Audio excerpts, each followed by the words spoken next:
Hello, folks. Apologies for the delay. Completely my fault. Well, kind of technical difficulties and stuff like that. So we had to switch over to another platform to get us across onto Facebook, YouTube, and Twitter. We didn't want to go on one platform alone, and the one that we usually use to get us there kind of let us down.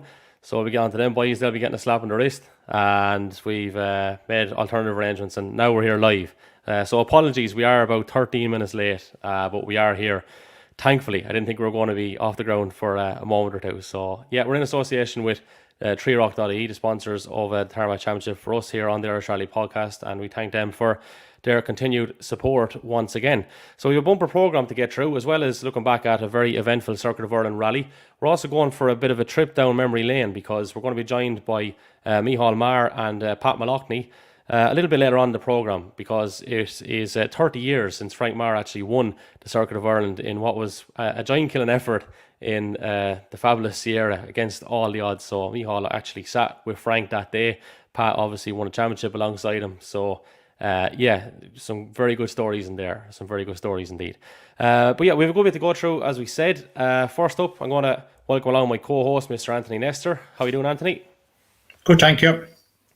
Well, listen, it's great to chat to you back on StreamYard. We were kind of tipping around with Melon and stuff. I know when we did a podcast or two last year, this is where we were, and this is where we're going to stay, because this never gave me hardship. The yoke is just wrecking me head.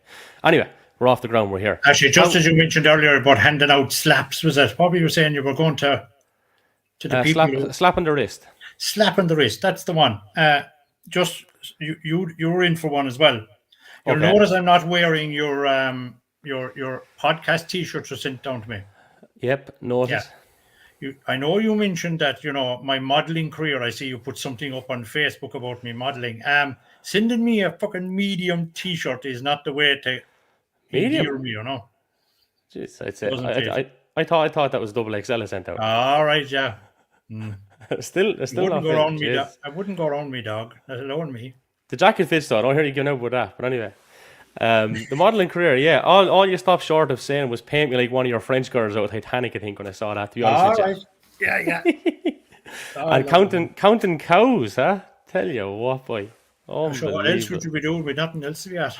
Yeah. Well, listen, you took it all in your stride. Your interview was actually very good with Tony Kelly, who was very good on actually. Interview duty, yeah. I'd met her once or twice before. I thought she came across well, very pleasant, knew the questions to ask. Obviously, she has a great knowledge of the sport. I thought she was excellent. I don't think anybody likes their own interviewers. I don't think, apart from yourself, obviously, everyone hates the sound of their own voice. You love yours. 1-1. That's 1-1. 1-1, is it? Right. Okay. But no, I thought she did very well. I didn't see any of it, obviously. I must sit back and watch it. But yeah, maybe it's the common thing. Maybe, as I said, I haven't sit back to watch it. I don't know what the public think of it in general. Well, in fairness to Tony, she's got a very established career in media when it comes to rallying. Oh, has she? Yeah. I could say she's very professional now, to be fair. Yeah, so. And a decent career behind the wheel as well. So yeah, I thought she was very good. As you said, knew the questions. I think a lot of it is, it's like a lot of things in life. She has a pleasant manner, and she knows what she's talking about. So she has all the ingredients. So, and she's polite, and she's respectful. She's everything you'd want a person doing that job to be. Puts a smile on my face about somebody else. But anyway, moving swiftly along. All right, yeah, she can tell us what that is later on, maybe. Desi Henry and Alastair Fisher will be along very, very shortly as well. So I suppose, where do we start? There's a couple of talking points, to be honest with you. And you've mentioned the coverage there. That gave us a great insight into one thing in particular that I'd like to point out. But from your point of view, you competed in the event. Your overall take on proceedings alongside Stuart. How did your day go, firstly, and your take on everything over the duration of the 2 days, I should say? Okay, so we'll start with the good things, I guess. There's good and bad everywhere. We met lovely timekeepers, marshals. People couldn't be any more pleasant that we met. Met not so no friends. We had a great battle with a battle that we lost and he won, but we had a great battle with Desi's brother Niall. And Barney Mitchell that sits with him. Barney is like, no, this is nothing to do with Barney the dinosaur. This is another Barney.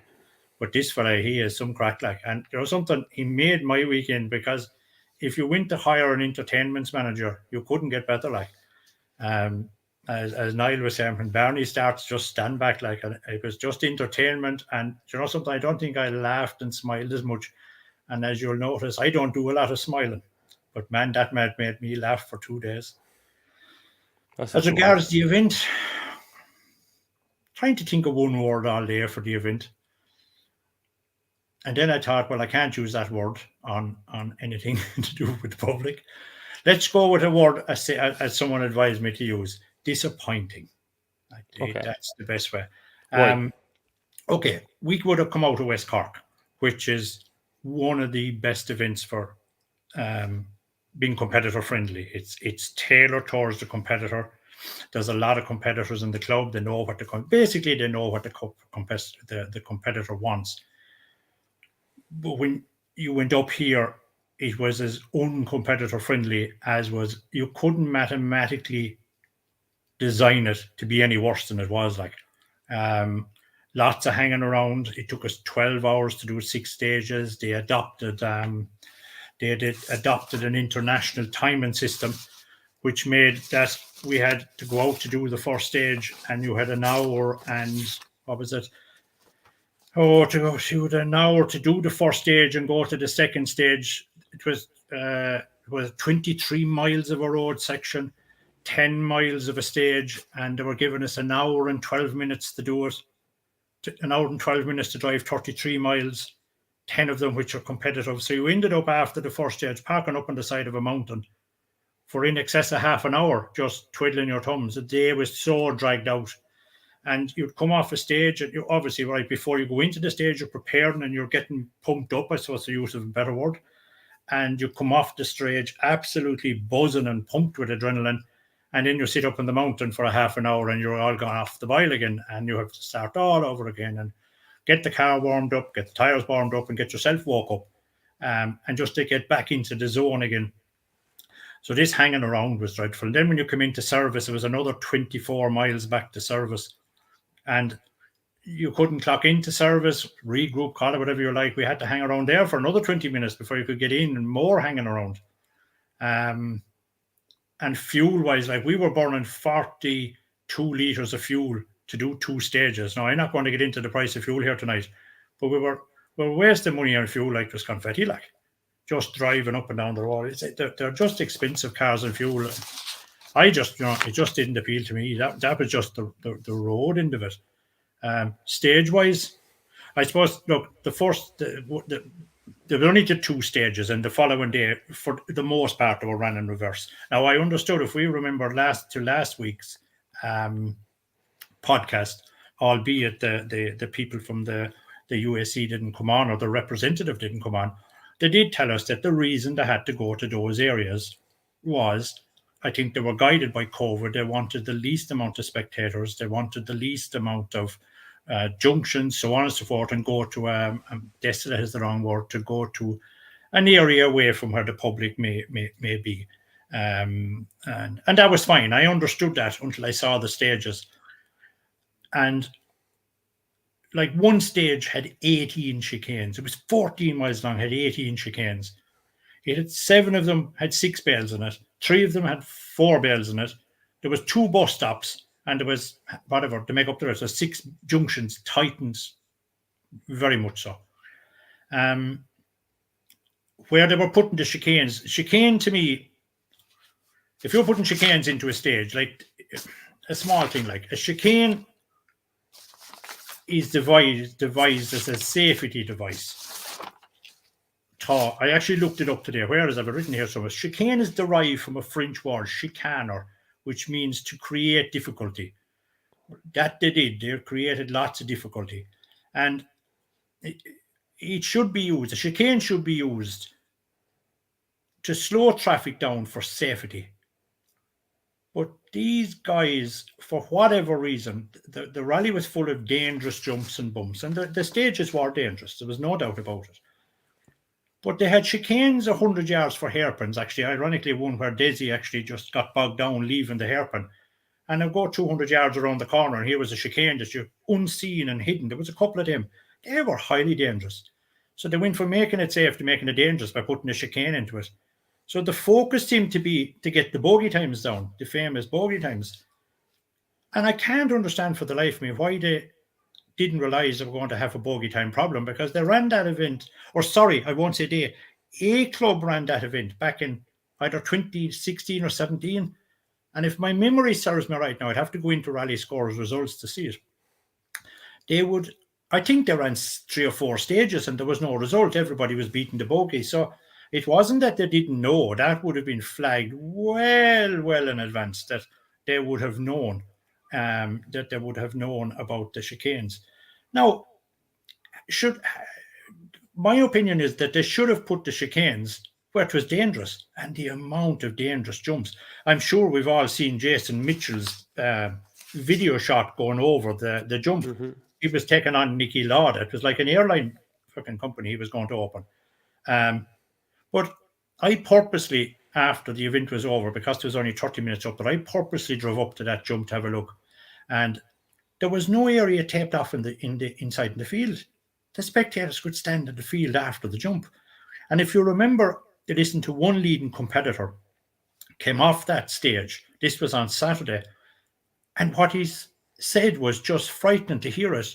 He said, I could have killed several people in there. And he was talking about the people at the far side of the jump, where I can't understand for the life of me. If them stages like down south, they would be examined by a safety delegate, officer, whatever, from the MSA. How that didn't flag to them, I just do not understand for the life of me. I don't know, considering he's the qualified professional, but every photographer in the country figured it out because they were in there. And there's fantastic, don't get me wrong, we've ordered photographs ourselves today, lovely photographs. But if anything went wrong, and all the people that was at the exit of them, I just thought it was a bit much now, to be fair.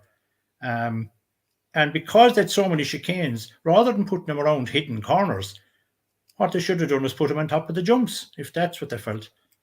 I was disappointed, and other things. I asked the question, the chicanes and the junctions were tightened so much. My concern was, God forbid us in all harm, if we had an accident or an incident where recovery vehicles, ambulance, rescues had to come in, they would have some handling getting into the scene. At low water, all the cones and stuff at the junctions would have to be dismantled, which is fine. It only takes a couple of minutes. But put in 14 or 15 junctions, that's a fair delay getting into the incident. Again, just as I said, just disappointed. The stages were dangerous, too many massive jumps and bits and pieces. I'm sure some guys enjoyed it, but I'm just wearing my safety hat on. I put it to this way, down certainly in this jurisdiction, that would not have passed safety. So under any circumstances, I would never again give out about Motorsport Ireland safety. It's in a different league, and I can see why they're lauded so highly in the world of the I'm always mixing these up, the FIA. I was just disappointed in that. Trying to see if any other notes made. That was the road section. That was all the hanging around we know about that. Well, look, while you're looking, Anthony, that's quite strong. Firstly, right? Yeah. You've made your views very strongly. Just for anyone out there, opinion, so it is but just for anyone out there that is kind of thinking this is a bit lopsided, we here at the Irish Rally Podcast did send off an email to look for a representative today, again from the Ulster Automobile Club, and that was not forthcoming. And the spokesperson that kind of offered themselves, obviously kind of a colleague of yours, Anthony, last week and this week was contacted too, and it just didn't get a reply. So I always just want to put that on record, and I've always attempted and always will look to give people from both sides equal airtime and equal right to kind of say how they feel and what they feel. That's how this works. This is how it always will work. So here's just something small, right? And people don't normally think of this. I suppose as competitors for years, certainly when we were younger, we wouldn't think of it. As bad and all as you think the day was dragged out for us doing 6 stages in 12 hours. Like when you consider we went to a fantastic hospitality in Bohr some weeks ago. I didn't compete in the event. And I had the same run off in 50% of the time. But spare a thought for the marshals for a minute and the timekeepers. We met two particular ladies. They were tired, they were cold, they were just exhausted. They were on their feet all day. And what we organised, and I won't get into everything, but we organised just a bit of food and a Domino's carry out and so on and so forth. And we got him into the truck and got him warmed up and fed. They were tired and hungry. There should be nobody tired and hungry at 7 o'clock at night from being working at a rally. They're there as volunteers. They must have been. It was like he wasn't even volunteer friendly. Like they must have been shattered. But yeah, it's just my overall thing. Not competitor friendly. Certainly not friendly for the volunteers. The stages, in my opinion, were dangerous. Safety standards needed a lot to be desired when it came to the jumps. Our fuel bill was a bit silly from the road sections. The bogey time situation. Jesus, do we need to get into that? I wonder. Well, do you know, before you do, I want to put on record that the man backstage, Alastair Fisher and Josh Moffat, I felt very sorry and a lot of empathy for both of them, because in no way whatsoever is anything to do with either of them. No. Let's be clear about this. But unfortunately, they're the ones that are kind of caught up in it. So, like, in the best possible way that you can you explain, in your opinion, how you saw this unfolding and if you think it was kind of right or wrong? Because there's a lot of. Can I just put one last thing out there, right? And I have to be very straight. There's an awful lot of shit going around the last few days, and it's a bit pathetic and a bit unnecessary. And that's unfair on the lads. It's unfair on Alastair. Yeah, it's unfair on Alastair as one. It's unfair on Josh as well. It's unfair on everyone, really, to be honest. And that's not how this should be remembered. But because it's a talking point, give us your opinion on it from your point of view and how you saw it and what's the ins and outs. Right, the ins and outs of it, really. So, as you quite rightly said, nothing to do with the boys. All competitors and co-drivers could do is go out and do the rally. Co-drivers work as hard as they can for the driver. The driver is a steering wheel attendant. Just get on with it. So all the bullshit you hear is exactly that. It's just bullshit. I think where the mistake, there's a lot of, as you said, bullshit, right? There's a lot of bullshit saying, oh, the UAC changed the rules. Well, they didn't. That's not true. If you read the FIA regional rally regs, which thankfully I had brought a copy for the weekend and printed them off, there should have been no bogey times in the rally. But again, an error by the club, how I don't know, they issued bogey times on the time cards. I actually still have the time cards here, and the bogey times are actually written on them. Late, obviously, on the second day,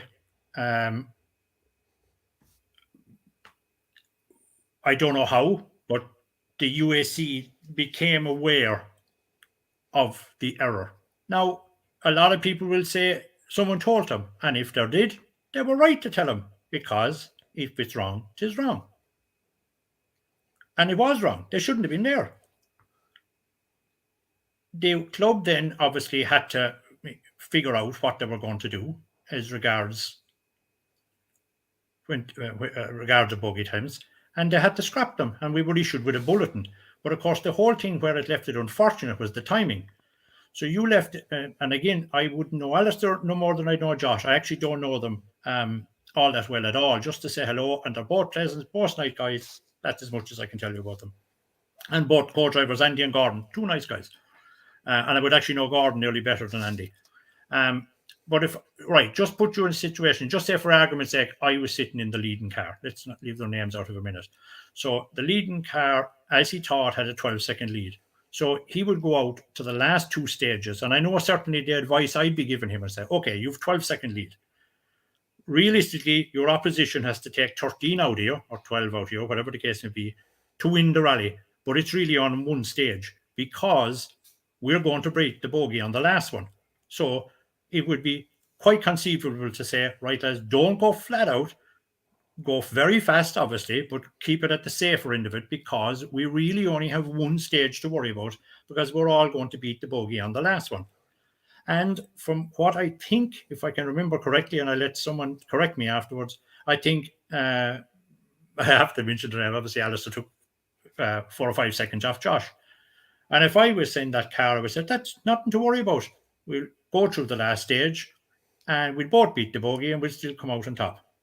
But I know we were exactly 3.66 miles, because we pulled up, as I was saying, there was a lot of hanging around. And we just happened to put up with Niall Henry and Barney, and just purely for the entertainment. And as it turned out, Josh Moffat and Andy Hayes were parked there.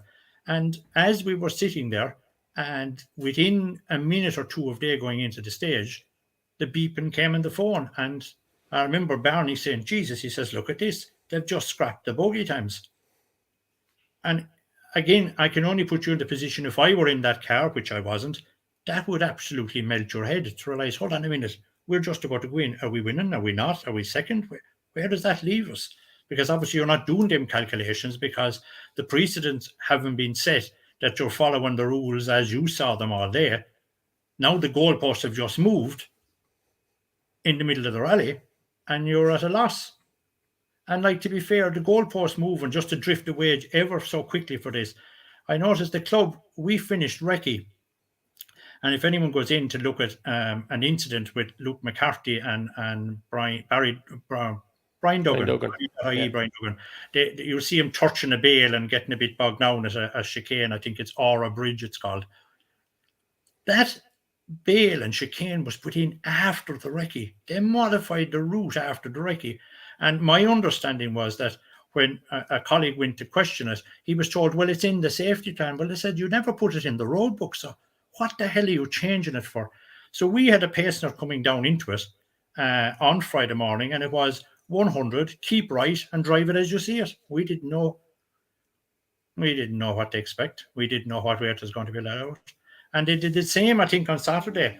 They tightened. We got a bulletin into the car as well on a text to say they were tightening a junction. They didn't say it was about 6 inches, 12 inches, 3 feet. And again, it was a case of keep right, and it was a blind junction. And just, again, drive it as you see it. But just as I go back to as I was saying, that was just 3 instances of moving goalposts. But of course, the organising club, when this was realised that there was an error, they had to change it. I'm sure they worked as quickly as they could, and it just left a bad taste. I felt like go the other side then, removing the bogey times. Alastair Fisher was the quickest man on the day. End of.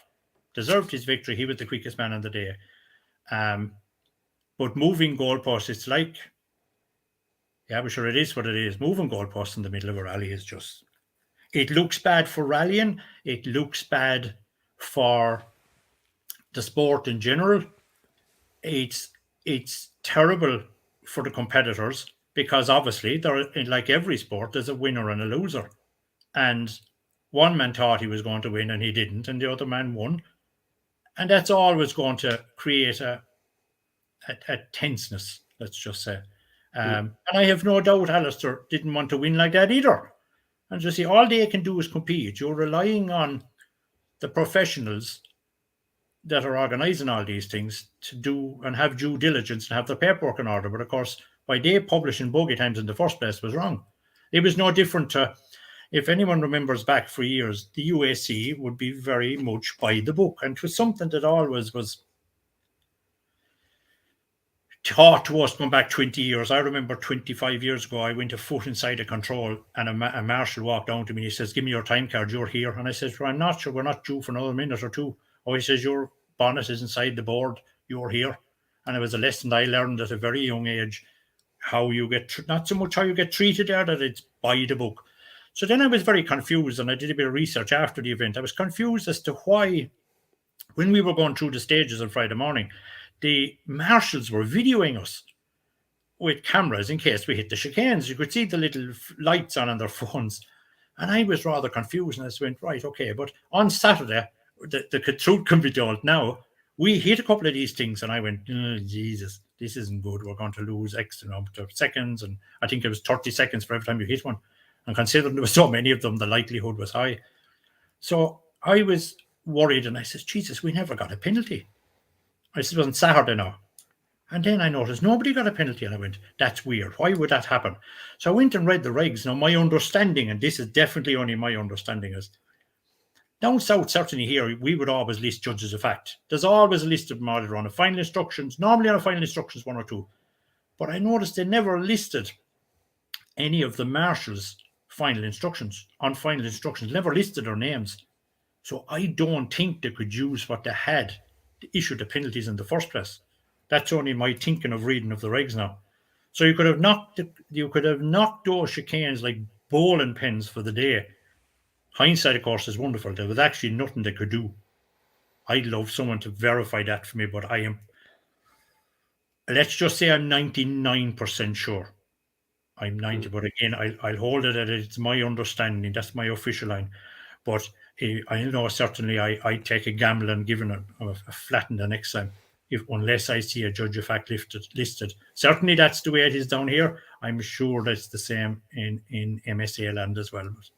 Okay. So Well, I'm look, glad that's it's over. My back was broke from the jumps. I'm glad to be home out of it. Fellas my age like a bit of comfort and Sunday drives and that type of thing. I didn't get any of that. yeah. Best luck getting covered now after putting your neck in the chopping block here. But anyway, It's fine. fair play for being honest at the same time. But I'm sure what's the point? Just see, to be fair, right? Desi, I actually don't know Desi that well either. Mind you, he's come to the local rally in Limerick here many Well, times. do you know what? You're going to get to know him now because we actually need to bring him in. Where time is trucking on this. As he's coming in, to be fair, right? I would never expect any of those two guys to say what I've said, because historically, if you speak out, it's putting a target on my back. But I'm of an age at this stage. Somebody has to speak out at some point in time.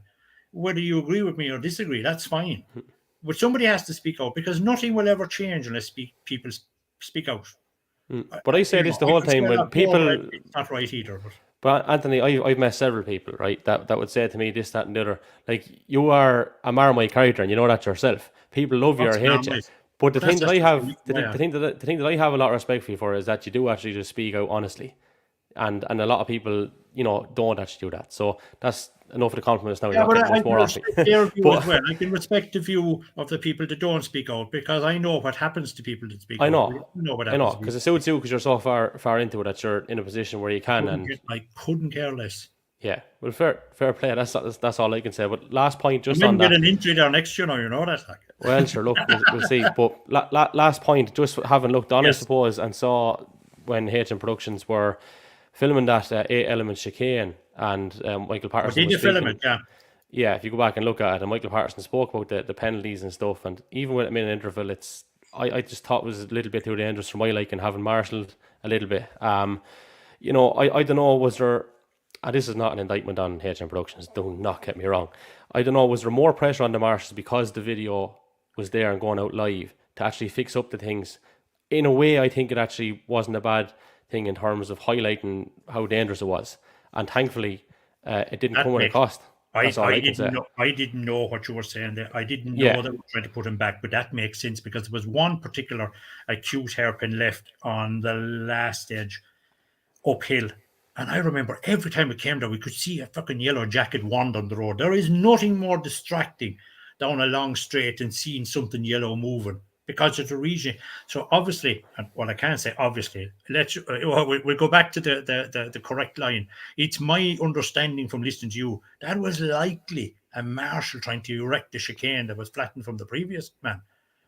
Well, not even flattened. It wasn't blown over it, and just nudged, like, essentially, and it was tight because actually they were much wider on Saturday. They were about. I was watching Daniel McKenna's. I never get his name right.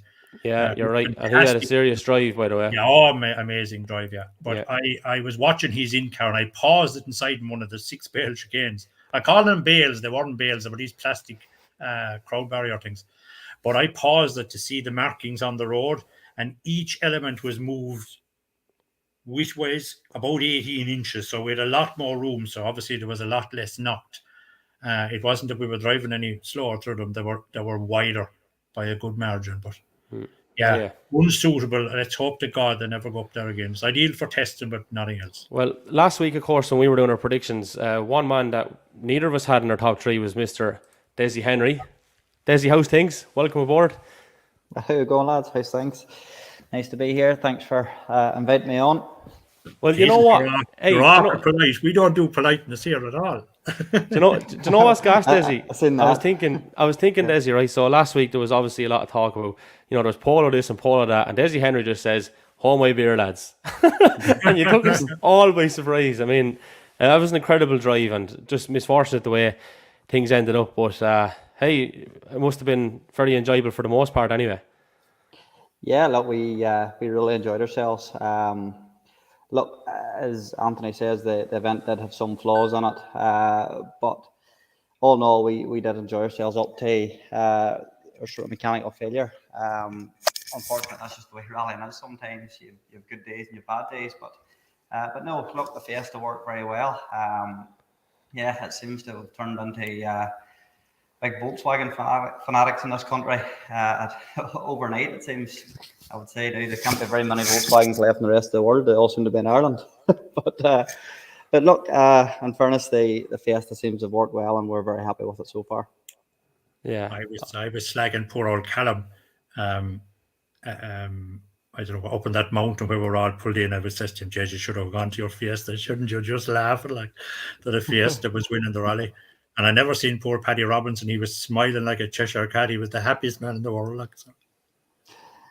Yeah, no bother to Paddy now. No, Paddy was enjoying himself now, and no, and as you know, it was quite a fast rally, and as you know, Anthony, it was probably a difficult enough rally for navigators. It was very, very fast, and there were sections of the road that was quite hard to find markers on. So yeah, it was difficult. Like, and I met a few younger chaps, and they I think they had just a few, let's just say a few minor issues with notes, and only minor ones on notes. And I says, lads, don't feel bad. That's as difficult coming down to Ora Bridge, and that's as difficult a rally as you will ever see in your lifetime. Like, so if don't feel too hung up with the fact that you felt you had difficulties in there, or the driver was inclined to catch up to you a little bit. That's as difficult as it gets, that stage. Obviously, Desi, you would know it from years, and I was surprised that some of the younger guys had never gone up there testing. I remember back in the late 90s, early 2000s, even co-driving for Eamon Boland back then, and some other guys. I know Tim and myself went up there. We used to go up there quite a lot back in the day, like. But I was surprised that some of the young guys said, and certainly I was talking with Stuart, and I said, surely you know this place? And he says, no, I hadn't a clue. Never been there. It's if you want to set a car up for bumps and jumps, it's the place to go. Like, and it hasn't changed one bit. It's a long time since I was there, but yeah, no, it's a good wee stretch of road. Unfortunately, as you know, that a chicane stuck in the middle of the big straight, so probably it was limited benefit. But no, it is a good piece of road for setting up a car.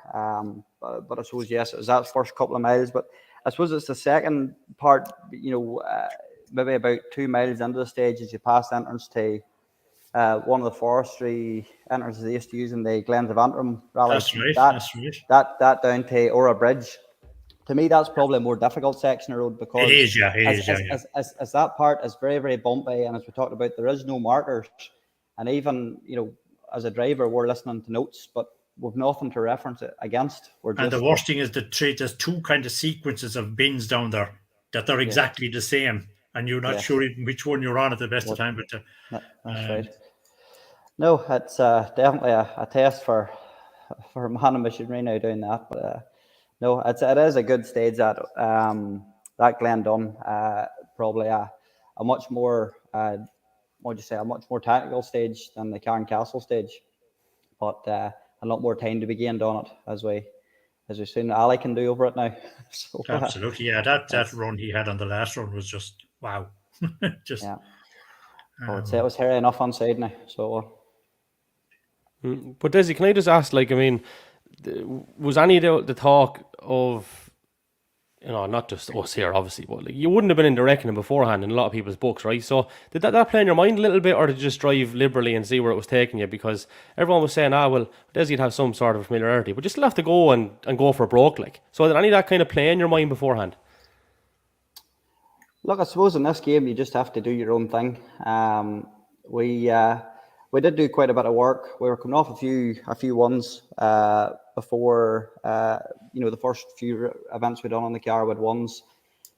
Then we went till Burr with serious issues in Burr with the pop-off valve blowing off and overboosting and different things. So it turned out there was a problem with the map on the car, so we didn't really get to see, or I suppose we didn't get to show our true pace in Burr, but we knew that we were losing a lot of time with the issues we were having. So in the back of our head, we sort of, we're weighing up how far we were down in Burr against the like of Josh, who's at the minute as good a marker as you would get in Ireland. And we knew we weren't miles away from him. It was maybe 0.3 to 0.5 seconds a kilometre, and we were easily losing that with our pop-off issues and Burr. So in the back of our mind, I suppose we did know we had pace. We just hadn't proved it yet on the tarmac. So we done quite a bit of work before the rally. I wasn't happy with a few things. Car was crashing out a wee bit over the bumps and jumps, and again, we had to get the map sorted in the car. So we did. We were out a couple of times trying to get the car, completely set right. And eventually, just that week of the rally, we did get it nailed. We were very comfortable in the car. Everything was working. The power in the car seemed to be right. We weren't popping off, and it all sort of clicked. And in the end, was it a faulty sensor? Was your undoing? Was it? Yeah, no, it was I think it was a crank sensor or something like that. That would put you out afterwards. You're joking me, €20 part, a £20 part. Oh, it wouldn't be. I don't know. I'd say now Malcolm might charge a few more pounds for it. But no, I'd say it's not an expensive part. No, we started the stage, and we were coming down into the second hairpin, and I think you maybe mentioned that earlier. And the car walked down. She lost momentum there. I saw it in the video. The car, well, down the straight just before that, over the top of Carn Castle. Where they changed the stage at, you had the big straight. And we noticed the car wasn't really going that well. And I says to Paddy, there's something wrong here. The car's not going. And down the straight, I actually turned it off stage mode. I turned it back on to stage mode, and come down into the hairpin. And what happens when I would lift the foot off the throttle, the car was completely stalling. So every time it came to a chicane or a junction, and I lifted the foot off, the car just completely stalled and then struggled to start again. And obviously, it wasn't picking up off the crank sensor and wouldn't fire it. Yeah, I think it goes on to some sort of backup strategy in the ECU. I'm not just sure how it works, but no, it's eventually we just ended up driving around all the rest of the junctions or all the hairpins. We just had to drive them very slowly just to get around without stalling, because every time we stalled, we were losing, easily 10 seconds trying to get the car started again. So we got to the end of the stage, and the car stopped, wouldn't really start again, and we thought the engine was actually away in the car. But eventually then we get the car towed back to service, got her plugged in with a laptop, diagnosed it back to sensor, put the sensor in, and the car started straight away, ready for the next stage. So that's his. Wow. It's what goes through your mind? Is it frustration, anger? I often was curious about this. I've seen different drivers over the years. Some of them just want to fucking roll up like Mickey Hacken and cry under a tree, and more just gets so annoyed. Is it just deflated misery? Like, to win in the Circuit of Ireland, the next thing, you see the seconds dripping away and say, man, I'm in trouble here. Yeah, it was probably one of the, I would say, in my rallying career, it's probably one of the most difficult, failures we've had. It's probably, in a sense, worse than getting over the hedge because it's out of your control. If you rolled 10 times into a field, at least you would say, well, I made a balls of that. I was trying at the time. It was trying hard. I was trying, and it didn't go well. But when the thing lets you down, it's upsetting. I suppose the Circuit of Ireland is one. It's one fairly close to home for us. It's one that I've always wanted to win. It definitely would have been a dream come true. But no, when the car started going on, I just thought this can't be happening. We just kept driving, and I just says we need to get to the end of the stage. We'll get it sorted. And as soon as the thing wouldn't start at the end of the stage, I just thought it's game over. And can I ask one thing, Desi? Anthony's asked a very good question, and all those emotions are natural in the immediate aftermath. But then when you get time to digest, and I don't know if it's still a bit too soon, you would obviously take a great deal of encouragement from that going forward. Yeah. No, I was actually pretty chuffed this morning. Malcolm actually called this morning.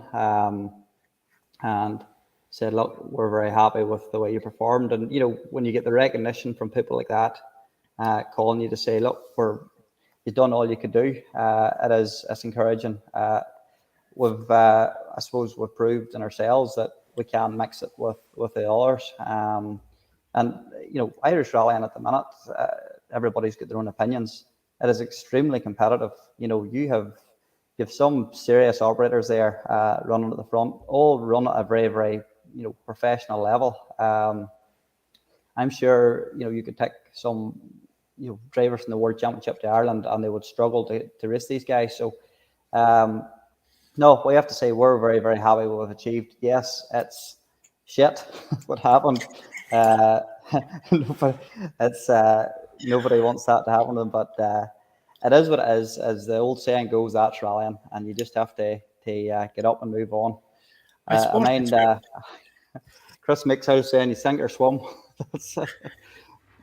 I suppose it's fair to say, or is it? I'm just trying to think of the kind of the lie of the land in general in Killarney, that the setup of the car for Killarney won't be a million miles away from what you would have had, say, on the long stage or the short stage in the circuit. So there shouldn't be a huge amount. You should be comfortable to go back into the likes of Ballochbeema, albeit it's not near as bumpy. Yeah, well, unfortunately, Anthony, we've said we're not going to go to Killarney. You're not going to Killarney. Oh, sorry. So we're not going to Killarney. We're getting geared up. We'll probably do that. We rally up in Strabane, and we'd won it a few years back. Oh yes, so I've done that short before. It's such a nice one. It's a good way event now. We'll probably do that, and then we'll head to Donegal after that. Looking forward to Donegal. It's been a few years now from obviously it's run, so I can imagine there'll be quite the interlist for it this year. So we'll get geared up for that. The entry lists are high, I suppose, everywhere, albeit they weren't high last weekend now, but in general they're quite high. They're in excess of 200 in most places. So. Yeah. Well, listen, Desi, thanks for jumping on with us. Fantastic drive. I know nothing we'll say will make it up to you or whatever, but all I can say, it is definitely encouraging. I'm looking forward to seeing you out in Donegal in particular. Best luck, all right, and thanks for joining us. Thank you very much. Thanks, Desi. Appreciate it. Million. There you go, Desi Henry. Now, nice guy. Never spoke to that guy as long, actually. Yeah, he's a nice. Desi sound fella. Met Desi below on the show in West Cork a few years ago. Good guy, yeah. His brother Niall, who we were bantering around with for the weekend. Again, I don't know him. Of course, you see, because I have a face for radio and have a grumpy-looking persona. You said it. It's been too much time, but we'd so much lax time in this. God, we had great fun with them. Absolutely. I must say they made my weekend now, but so he's certainly cut from the same cloth as his brother. Yeah, well, another man cut from the same cloth as his uncle, I think, is Mr. Alastair Fisher. Congratulations, Alastair. Welcome aboard. How are you? Yeah, thanks very much, guys. How are you? Nice to be on the show, so looking forward to a bit of a chat. Good man. Well, listen, firstly, congratulations. Secondly, sorry for holding you up for so long in regards to getting this off the ground. And obviously, we've held you up even further again. But good to finally be chatting to you here. I'm sure you had a very enjoyable few days. Yeah, it was obviously a bit of a whirlwind. So, suppose we're a couple of days on now. I think it's Tuesday, so we're thankfully we've been off work. So with the Easter holidays, and just spent a bit of time around home and done some recovering the last couple of days. Really, it's back to work tomorrow. So back down to earth. Would roller coaster be the right thing to describe it as? Yeah, like what sort of Anthony said about the stages, it was you were up and down and through dips and over big jumps, and that's sort of the way it's been and going on in my head for the last few days. So whatever about you, how is your poor co-driver? Because he must have nerves of steel. Because I certainly know the difference at the level that you're at. It just must be a white knuckle ride, like. Yeah, I have to say he must be the calmest man in the world.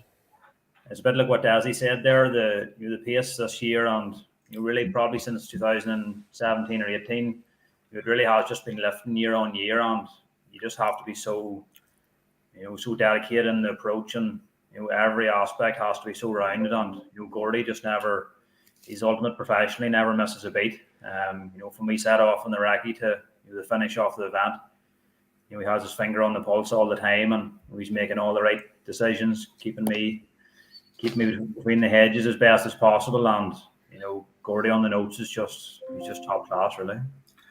And to be fair, I suppose what some people and maybe the general public, they don't realise it's such a team effort, as opposed to, I think, James O'Brien many years ago christened us as the sack of spuds, but I think them days are gone. They were long removed from being a sack of spuds. I'd be curious, what do you think is the best point? There are so many polos, and obviously you were the leading polo winning the rally. What's so good about the car? I put this to Matt Edwards some weeks ago as well.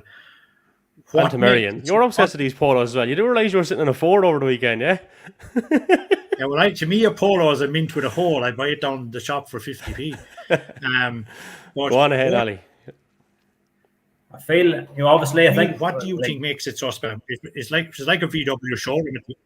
Yeah, it's just like all the drivers, we watch all the end of stage interviews, we watch the times, we watch videos, and you obviously study the form of, what car is the one to have.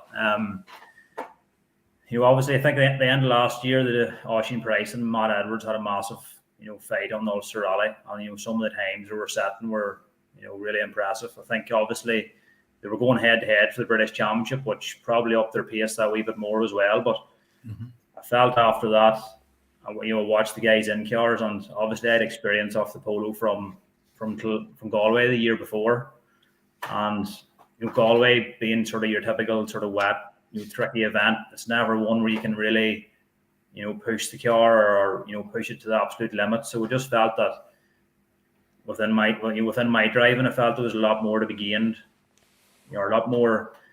Sort of to be taken from the polo. I just wanted to sort of investigate it that bit further, and really that's why we decided to give it a go at the start of the year. Because I think, to be fair, it's fair to say it's not as powerful as the Ford, but obviously the balance of it is so well balanced, and it just seems to ride over the bumpy stuff with such ease. It's like the chassis is just flexing that right amount. It just seems such a balanced car. If you watch it landing off jumps, if you watch its ability to turn in with little or no understeer, it seems to be such a balanced chassis. Whereas the other cars, if you watch them, there seems to be a little bit more work involved. Now, obviously, you've driven probably some of the other ones. There seems to be, it's harder work. Yeah, I think, as you say, whenever you do watch the videos, I think on balance, I think the Fiesta and probably the Hyundai as well has a lot more sort of punch. Certainly low down, up out of junctions and so on.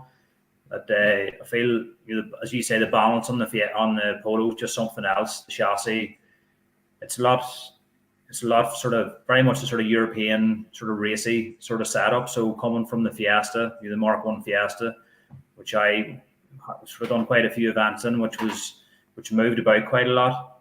Getting into the Polo was a big difference because to be fair, I find that Fiesta that we're in, both with Owen Murphy and with Stuart, it does move under that, especially under heavy braking. It moves a lot on the road, and we're just trying to dial that out of it is becoming really, really difficult.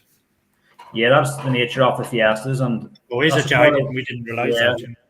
I think a part of because the Fiesta has been so popular over the years, it's such an easy car just to get in and sort of drive. And it always, as a driver, it always gives you so much confidence because the movement is still a good thing. It really gives you a feel for the road, and then you can get good feedback through the tires. So it was definitely a bit of a culture shock, sort of dialing into the Polo because it's that bit more stiffer.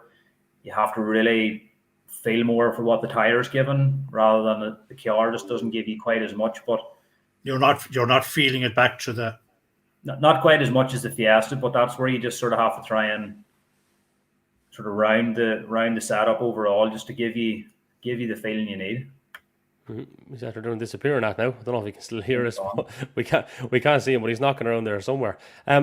My question for you, Ali, I suppose, the last couple of stages and the last one in particular, your psyche before you went in, you took a massive chunk of time. Obviously on the last one, we know there was a lot going on, but what's going through your head when all this is happening in the moment, and how do you kind of try and stay focused with all the chaos that's kind of going on around you? Saturday was going back to the Friday of the event. I felt that I wasn't really committing too well, and it was leaving sort of a lot of time on the stages. Just confidence wasn't really that high, but I felt that overall, the car was good, my notes were good and so on. So it was really just a matter of sort of getting my head into gear and sort of unlocking sort of what I knew I was capable of. So we set off on Saturday. We did a pretty good run on the first stage. I think we were only a second or two down on Josh. And then you had into Glendon, which was running the opposite direction from the Friday. It's quite a technical stage, but it's also very committed, and it's the type of road I always really enjoy. So once we got to the end of the first run over Glendon, and I think Martin Brady was doing the commentating at the end of the stage, and he said we were 6 or 7 seconds quicker. It was just like sort of a pressure valve was released, and just from there, we were in everything just felt really good. It clicked, and we just had the confidence that the speed was there and we could do it. So obviously the way the bogey times sort of happened, as Anthony said earlier on, they should never have really been applied to the results from word go. So once that was cleared up, we were made aware before the last stage, and the two of us knew that going into the last stage it was essentially winner takes all. And as with rallying, you have to be prepared to react to things. Your head has to be in the right place, and we just stayed focused to the end. Because even without the bogey situation, all it would have been a spin or a stall for one of us, and 10 or 12 seconds could easily evaporate. So we just concentrated on listening to the notes, driving the car, and just having a clean run through the last one, really. Well, you kind of strike me, and always have struck me, as a calm, balanced type of person. So stage one compared to the last stage, we'll say, like, mindset, then you're obviously cognizant, but how do you go about staying in that actual mindset in that moment and to actually deliver when it matters? It's just one of them. Whenever the thing's just going well, there's nothing like it. It's just like there's nothing really. It feels like there's nothing to stop you. Whereas it was, say, on the Friday, we were lacking sort of confidence. We couldn't go forward, and it was a bit frustrating. But whenever the things click, as any driver or co-driver will say in the car, whenever it just clicks, there's nothing like it in the world. And the pace notes just go in through your ears, in the helmet, and it just transfers to what you're doing with the car on the road. So it's just one of them. Whenever you watch, in cars from all the top guys, and I watched Craig's in car from the Glendon stage from the Circuit of Ireland 2016, and it just gives you that bit of inspiration that's what you can do on this piece of road, and that's you take bits of inspiration from here and there. And I was also watching a few weeks back, the 97 Circuit of Ireland was on one of the RPM videos on the Motorsport Ireland Facebook page, and just some of the the classic clips of people on the limit and just coming out of the box and doing their job, and obviously thinking of Uncle Birdie as well. So there was a lot in the line, but I knew when we were that close to achieving it, we couldn't leave it sort of sitting on the last 14 miles, so we had to go for it. Would Uncle Birdie have come into your head at that last stage at any point? Yeah, we sort of heading in. Once you set off with your helmets, sort of heading up the road, warming the tires, and sitting gearing up for the start line. It's never far away. I always do my best to sort of put it to the back of my head, but it's never far away. And because that's something that could go against you if you don't manage it right. Yep, no, you have to manage it, and I think over the years it's something I have managed pretty well, to be fair. But there's obviously a bit of emotion there, so it's but in a way, it pushes you on as well. So it's I just had I suppose sitting on the start line, you knew you had to give it your all for the stage. Yeah, at the end of it, then I've described you obviously as balanced and calm, right? But you could see the deviation with the emotion coming out in you at the very end, and what it meant to you and the family when they were all around you. Certainly, there's a lot of emotion builds up, and whenever you're putting effort in over the year, and in your preparation for the events, and you're maybe just not getting the results you'd hope for. Whenever you get sort of that big one over the line, it's just a real sort of release of emotion, and for my family to be at the finish line, and my wife and kids were watching, the live feed at home, and it's it's a good buzz, and really, you just sort of you try and do it for everybody that supports you, all the sponsors, and all your mates, and the family at home. So to do it was pretty special. Absolutely. And obviously, Bertie won it 3 times. You've got your name on it now as well. And I mean, I'm sure that if you set out to start your career to maybe go and emulate something that Bertie done, and obviously the circuit being a standout thing, that's it's nice, isn't it? It certainly is. It's over the years I've came quite close to a few big wins on internationals. I've had a lot of seconds, and thankfully I was lucky to clinch Galway a couple of years back, and to win the circuit. I know it's not the circuit of old, but the name's still on the trophy, so it's it's a nice one to have, and it certainly has sort of pride of place. Absolutely. Well, listen, congratulations. That's all I can say. And I suppose we promised all the stuff me and Anthony talked about. We're not going to get you caught up in it, because ultimately it wasn't to do with yourself or Josh. But I still have to ask the question: were you kind of feeling a little bit sorry for Josh to an extent in all of this as well, while it's all going on? Like, obviously, it's not easy. The two of us were, we were head to head, and the decision came in. Where the organisers acknowledged that they had applied the bogey times in error. So obviously we had to react to that. Really, we went into the last stage, and it was really just whoever was going to be fastest on it was going to take the win. So it was, no matter what way it would have went, it was going to be hard on somebody. Yeah. So you have to say, but the sportsmanship though is fantastic afterwards, and it actually reminded me of Austin and Bertie. Going back all those years ago, that the sportsmanship was always there, regardless of what was going on. Like, yeah, over the years, I suppose I've been about for a wee while now, so I've obviously came across a lot of competitors, and I'd class them all as friends. We all get on really well. We have the crack at the start of the stages. If it doesn't matter if who sets the fastest time or who wins the rally, there's always a bit of crack. And come the next event, it's the same again. So there's great camaraderie in Irish rallying, and we love being out in the stages. We love seeing the spectators lining the ditches, and that's why we go rallying. So. Good man. Well, look, you're back in the shake-up now, so I suppose a couple of weeks' time is the next mission. Yeah, Killarney now in 2 weeks, so it'll not be long coming around. It's probably only a week and a wee bit away until we head to the Iraqi. So get last weekend sort of out of the system now, and concentrate on the next one. That's just the way it goes.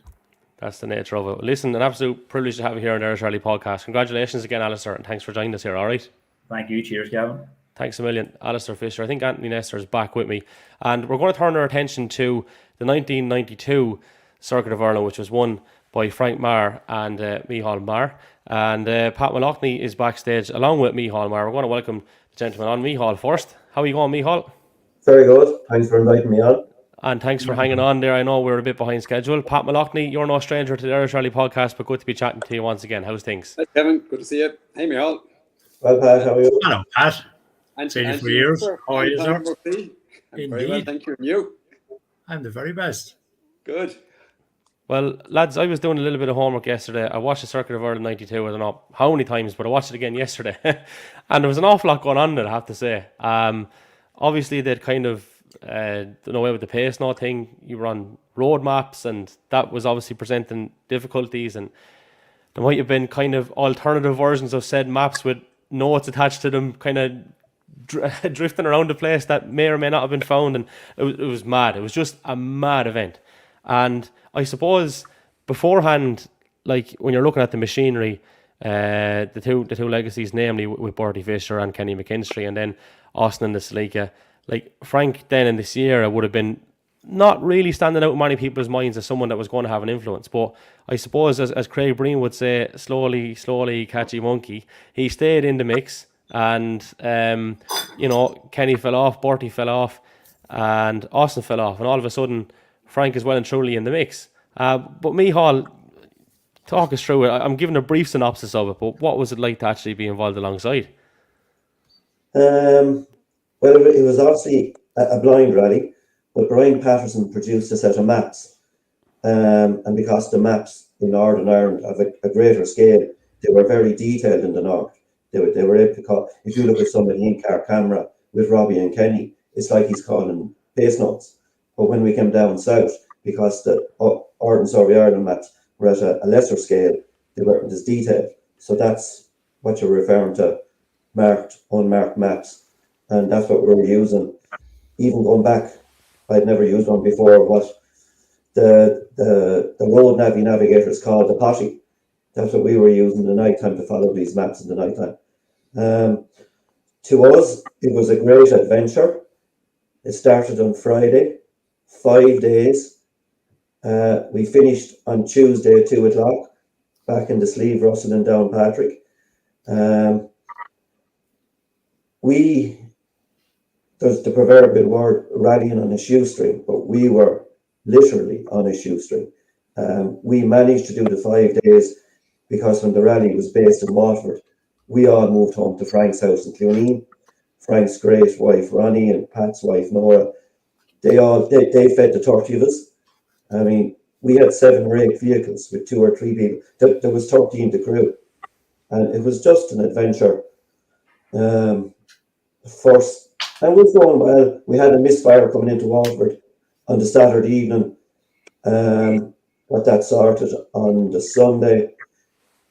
Bit of a misadventure coming into Nina.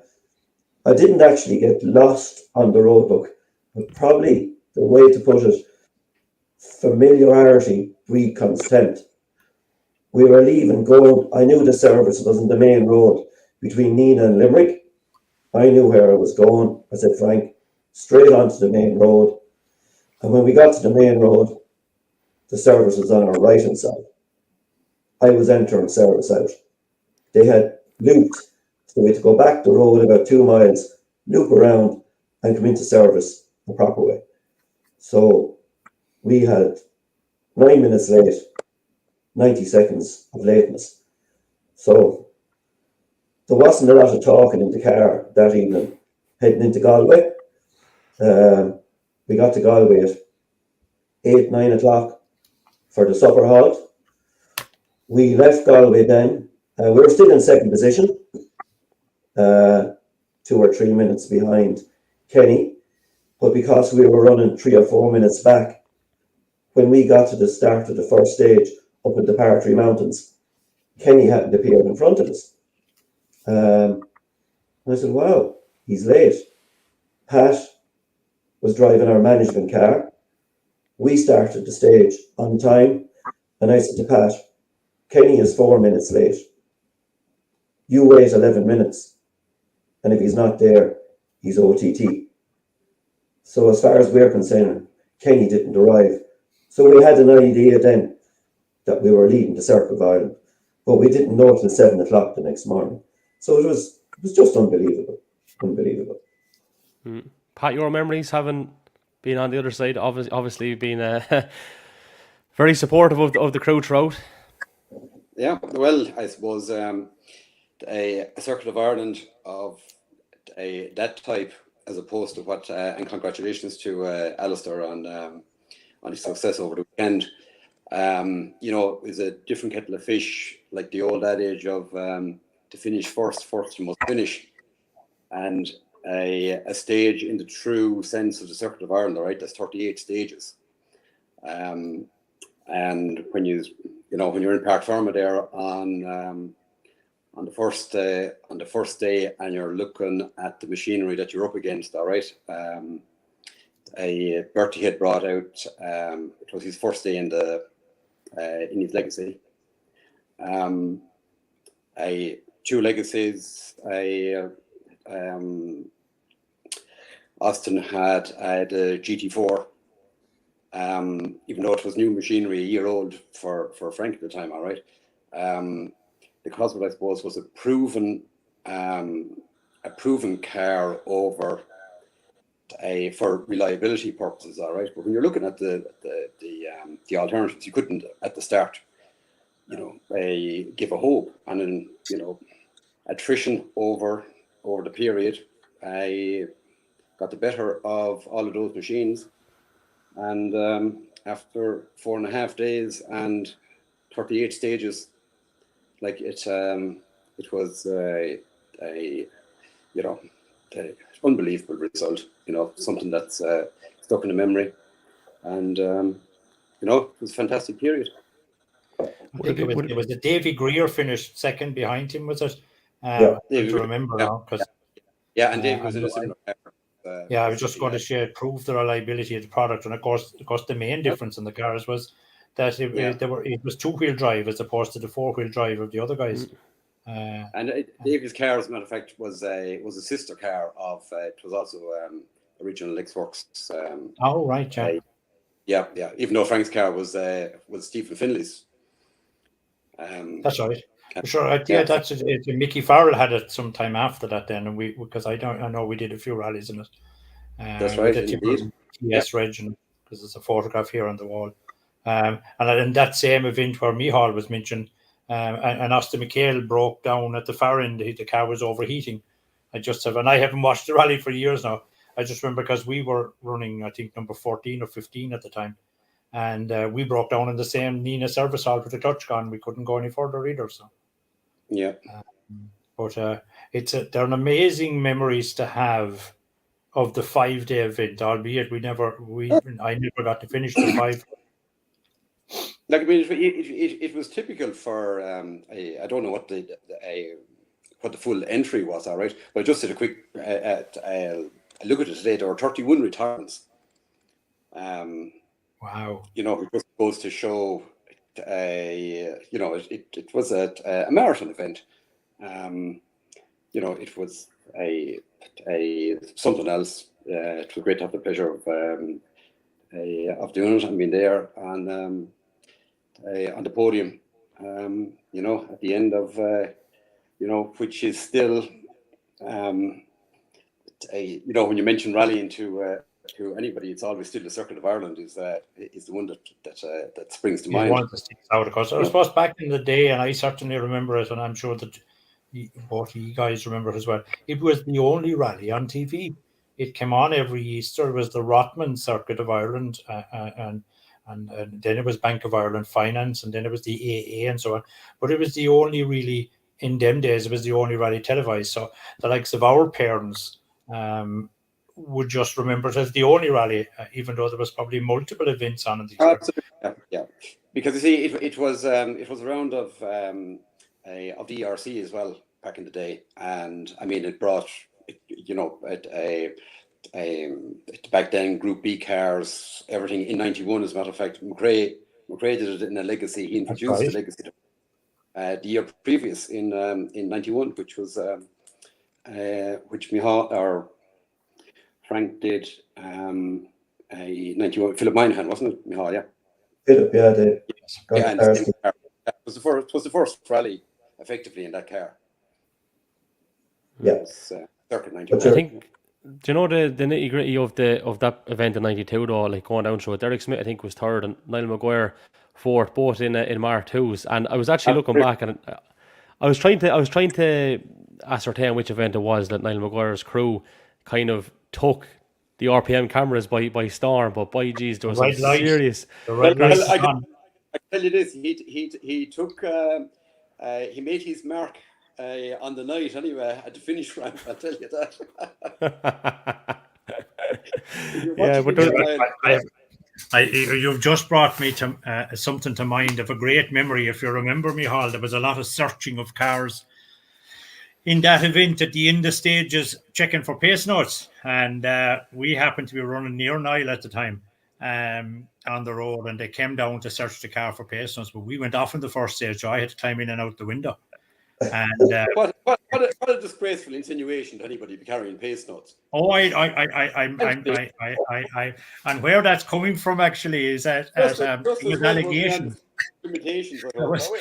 There was allegations now, unfounded of course, that when you came to the yellow board at the end of the stage, there was about 5 foolscap pages of paper blown in the wind, and as the cars drove over them, they were getting scattered everywhere. But anyway, the club for their sins started searching people, but Niall obviously didn't have any of these things. And the next thing I see the suit coming down and coming off the shoulders and down to his ankles. Now he says, "I'm telling you, I'm not hiding anything." I'll never forget it. It was an image I never want to see again. And we would often joke about things like that. But yeah, he opened out the suit and here, I'm not having anything. But you were talking about, and well done to Alastair as well. You were talking about the close rally between Alastair and Josh the weekend. Yes. The politics we won't talk about, but I think we beat Davy Greer by 8 minutes. So It's just a completely different scenario. It's more of a marathon than a sprint, really, wasn't it, Judge? 8 minutes, it's just unbelievable, Yeah, it's some memory to have now. It's only I didn't watch the video that Kevin watched, but to sit and think about it, it's just a lot of little things coming back into my mind now, just of that. And it's weird when you say it's a 30s, and if it doesn't feel 30 years. Oh my God! To think, it doesn't feel. You don't look it anyway, Anthony. I do feel it. My bones are still getting battered after last weekend. Hall is parting to the left now rather than to the right. He was lying down a few minutes ago. Did you not see him on the screen? Stop. I think we actually, certainly Pat knew him. I won't say his name on camera, but we knew a fella years ago. We used to call him Hair on a Hinge. He got the hair implants. I said we must give them boys a ring now. I'm due to give that client a ring soon. Like it's. I need to adjust my lighting here. That's not high blood pressure at all, It's hard to believe. It's impossible to believe that it was 30 years ago tonight that we were on the lash above in the sleeve Russell in Downpatrick. Wow. I mean, the memories they're still there. Fantastic night, fantastic week. We had civic receptions, council receptions, local receptions. I mean, it went on for a week, and no more deserving driver than Frank. Oh, absolutely. I think if my memory is right, delighted for the man. Did Plum or someone interview his mum and dad? And if you ever could just take a snapshot in time of the proudest parents in the world, that was them. God, they were the happiest people and so humble. Just little. It's all little things, but they were such great supporters and so humble every time that people spoke to them, be it on camera or off. There was, like even Pat said it a minute ago, the winner of the rally in 91 was Colin McRae, the future world champion of 95. And we were the next, and we were the next name on that cup. Like, it was just fantastic. Fantastic. Unbelievable. Brilliant. Could I ask both of you, having sat with Frank, and Pat, I would have touched on it briefly with the podcast we did a couple of years ago, but like, Frank was always in machinery for the most part that was, I suppose, a little bit outdated. Obviously, the answer to this is driving skill, but the little nuances of dragging the time and the absolute maximum time out of machinery that is a little bit back from what the competitors are at and where they're at. How do you go about doing that? Is there any way to describe where he gained that time, all of the time, consistently? Well, in my mind, and I think Anthony sat with him once or twice, Frank was a true professional on pace notes. He was 100%. If it was a left tree, it was a tree. It wasn't a 4 or a 2, it was a tree. And he was 100% committed. And the best time it stood out to me, I think, was we were in Donegal in 92, the same year. We were setting times in Knockalla, and the great pure gentleman, Bertie Fisher, came over. And he said, "Mia, did you do that time?" I said, "Yeah, that's our time." Well, he said, "If you did that in 89, when we had the 2-wheel drive BMW and the 4-wheel drive Sapphire, you'd have won this rally by 30 seconds. Wow. That will tell you the commitment Frank had, So trust and listening to the notes. Pat, what's your take? Yeah, you see, we can. It was always unequal. I suppose I was fortunate that by the time it became somewhat equal in 95, when the Esport Cosworth then was as close as a possible to what we term as being current machinery. All right, like if you take 92 to go to the start run, in Belfast in 92, all right, and to be looking at new legacies out of the box, all right, and GT4s, and you're in a car that isn't one but two stages behind, because think about it, the Sapphire four-wheel drive had intervened between the three-door Cosworth and I call them those modern four-wheel drive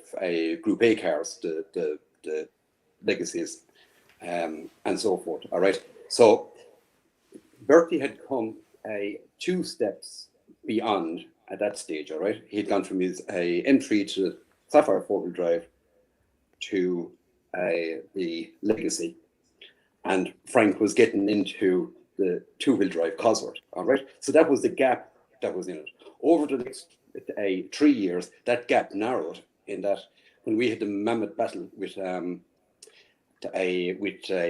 Finley being equal going into the last stage of the circuit 3 years after that. All right, you know, there was no excuse. It was mano a mano. All right, the cars, the machinery. All right.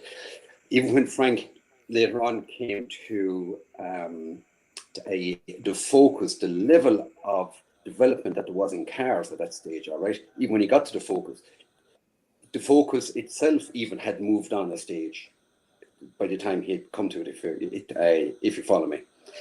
So to compare during that period, when he got that car, particularly 91, 92, 93, that Sapphire wasn't really, it was just too heavy. It was a gravel car for tarmac, all right, and it was just a dog of a machine. But I suppose the 92 year, if you compare stage time with equal machinery, all right, and Davy Greer car was the absolute sister of Frank's winning car that year, all right, and Davy's a fine pilot. Okay, if you compare the times stage on stage, all right, they were just like if we even take Sleafman one out of the equation, all right, he was a second and a half quicker per mile. Like Michal, what was the gap at the end? I think 8. Pardon? I think 8 minutes. Yeah, I think it was 8 minutes or more, and that was just equal machinery. So says it all, really. So if it is, then it's down to the driver. You know, like, I mean, you know, there were plenty of comparables at that stage. But in the previous rally in Galway in 92, we set the fastest time on the wettest stage, only a month earlier, against all the four-wheel drive cars. Yeah. I think what That's you'll right. find, and the boys will agree with this, both Pat and Michal. Bertie had the Sapphire, then Michal, didn't he? Yeah. Sapphire, yeah. I think what you'll find, and the boys, Pat and Michal, will I'm certainly will agree with this. In every decade, there is always one standout driver with natural ability that doesn't have to work as hard as some of the other guys. They just can naturally take to it. And of his generation, Frank was probably the most naturally talented of them. And I'm not going to get into the befores and afters and the current ones and so on, but there's always certain drivers that are standout that have that natural ability. You find some guys buy the ability, more guys have to work extremely hard to achieve results. But Frank could just naturally sit into a car. He was a natural driver. But Anthony, I remember, I can't recall exactly which rally it was. All right, it was possibly the Stone Tours, but Mickey, God be good to him, was in his prime at the time when he's in the Legacy. All right, and I remember coming up to you comparing times coming out of a stage, and you're like, where in the name of Jesus did you get? Are you sure you have your times right? All right, because Jesus, that's clear. That's not like something I'd say at all. I don't know. Yeah. But at least the defeat so early. Oh, good God! But I was far more likely to say, for fuck's sake, Pat, can you add it all? That couldn't be right. I told Kevin I wouldn't do no slagging and no expletives. So this. We've loads of that. We're not. That's the I one told you, advantage. it doesn't bother me either. The one advantage of this podcast, we leave nothing on the fucking floor. Everything, it's all discussed here. No holds barred. But do you know, I didn't realise today, lads, having done a bit of research, was that Anthony actually sat with Frank as well.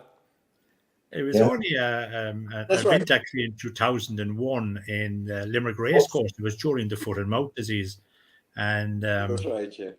Yeah, we just been chatting, and it was just one thing led to another. And he says, "Hey, what are you doing Saturday?" And I don't know what I was at. I wasn't going rallying anyway. So before we knew it, we were tramping around the place. I think we finished third on the day. But even for that short, like show style event or a spectator type event, the one thing I always got out of it after was the note, even though it was only a small thing. And I think as a co-driver and the two guys will relate to this. No matter what driver you ever sit with, you will always pick up something that you can bring on with you going forward. And I'm at this since the mid-80s. And even still, I'm learning and going, wow, didn't know that. That's new to me. So, yeah, I think every driver is saying, it's lovely. I have the, unfortunately, I didn't realize at the time it was going to be Frank's last event. And so, yeah, we have the photograph takes pride of place on the wall here. I think Seamus Coon and took a nice picture and sent it to me sometime after. But, what did you take from him then when you say you take from each driver? Was there a standout that you took? Sorry, Kevin, to cut across you there, but go on. Fortunately, over the years above in testing, I had the good fortune to sit with both Tommy Macklin and Malcolm Wilson on the test stage above in Newcastle. Yes. And the only sorry thing about that is that you couldn't get Frank Maher to sit in the navigator seat, all right, to take something from every driver. All right. You just had to explain to him that wouldn't do it. Macklin only has about 50% of the steering wheel inputs, all right, that you have, all right. You should sit in with him, and sure, he wouldn't sit into a car going to mass, like, you know. He was serious, no way. Wow. Frank, no, I'm sure you wouldn't be on. No. Where I got to know him on a personal level was out at the Race of Champions. Remember when it used to be on out in the Canaries? In the Canaries, yeah. Yeah, we used to all stay in the one hotel. I think it was the Greenfield apartment. So that's where I would have got to know Ronnie and Frank. And the kids were very small at the time. And that's just where I would have got to know him, just out in places like that. We were staying the same place every year. It was, I don't even know where that race is now. It's not in the Canaries, certainly. But yeah, memories never go away. It's great, isn't it? I was just going to say, lads, isn't it remarkable all these years later? Like it's 30 years, obviously, and the graw and the love that people still have for him, like, and every day, like, it's just incredible, really, the legacy that he's left, like, you know. It was because he was kind of like Colin. He was the people's champion. I mean, I wouldn't say it used to be annoying me, but if he had service or testing, anybody could come up and talk to Frank, and Frank would talk to everybody and anybody. He was just so interested in rally. And if you showed any interest in the rally car, he would talk and talk and talk. And I'd be like, Frank, we have to go. But he had time for everybody. And he was just a people's man. Humble man. Didn't have an awful lot of money. So the public kind of came with him for that. What he did. You couldn't do it now. Yeah, he was the underdog, wasn't he? And I just something that comes into my mind, and again, I have no idea what event, but we happened to be sitting at a table next to a table that Frank and I think the kids and whatever was sitting there. And I can't remember who joined us or who passed us, but, you know, I think back when we were younger, we were in awe of the McHales and the Fishers and Mahers and all these guys. And I remember somebody came into this hotel and just passed her like, oh, look at that, that's Frank Maher. pointing him out. And I remember the parents said, go over to him and just say hello. And they were afraid, it wasn't like the younger people of today that nearly knock you down with a telephone taking a photograph, but they weren't. They were just so nervous going forward. And Frank heard it, and it was only a little thing. And he just said hello and waved. And we were right next to the person. I says, go on, no, he's a grand fella. Says, I go over to him and say hello. And he did. And he just a young man. And I'm sure that I don't know who the young man was, a young chap, maybe 7 or 10 years of age. And sure, he was delighted. And of course, there was no cameras or iPhones or any of that back then. So he just got to meet him. A serviette was reduced, an autograph was on a serviette, and one happy chap went home. Yeah. So look, lads, I'm just the internet and GoFundMe was about 30 years too late, or so. Yes. Yeah. Yes. GoFundMe, yeah. Lads, thanks for coming on and giving us a flavour. Really appreciate it. We could talk about Frank for years upon years, I'd say, not just days and minutes and hours. And as I said, look, there's incredible draw. It was an incredible victory. And thanks for coming on and giving us a bit of a flavour of what that was like. And we'll chat to you again soon, all right? Okay. Good job, Kevin. Hi, folks. Moloughney and Good to meet you, Pat. Pat Moloughney and I haven't Maher. seen Pat for many a year. He hasn't. Unlike me, the years have been good to him. He looks better now than he did. I must be doing something wrong. I don't know about that. So what's next on the agenda then, Mr. Nestor? So my agenda. I was originally going to Killarney. It's looking unlikely that I am now going to Killarney. And Stuart is going to Killarney, but Stuart is with a different, the co-driver Eamon Creedon that sat with Stuart in Cork is back in for Killarney, and I'm at home in the garden. right. So my next event now will be, I suspect, will be Donegal, albeit I'd like to do the local rally here in Limerick on the June weekend. So Donegal, if I don't get a run for Limerick, I will be going to Donegal in June. Looking forward to that. Couple of things before we finish up. Moloughney Rally, obviously, great entry for that, and best luck to everyone. And just to pass on our condolences to the trainer family as well. That's that was very sad, actually. A very young man at the prime of his life. And as you mentioned, I have a note here, just a special mention. It's more on a personal level. A very good friend of mine, a man called John McCabe, passed away last week. We were up at John's wake on the way to the circuit on Friday. John would have come around in our time with Niall Maguire. In fact, everywhere Niall Maguire went, John was there. He was at all the rallies, every single solitary one of them. And I met with his wife, Veronica, and his daughter, Laura, and his son, Niall, who lives in America. We spoke at Lint on Friday, or on Thursday night, I should say. John was buried on Friday, so condolences to them. As someone, I was speaking with Niall this morning, and I just said, somebody met me over the weekend, and they said, weren't they brothers? And I thought it was a nice gesture, because everywhere you went, one went, the other went. And this chap said to me, weren't they brothers? And I had to think for a minute. I went, you know something? They were.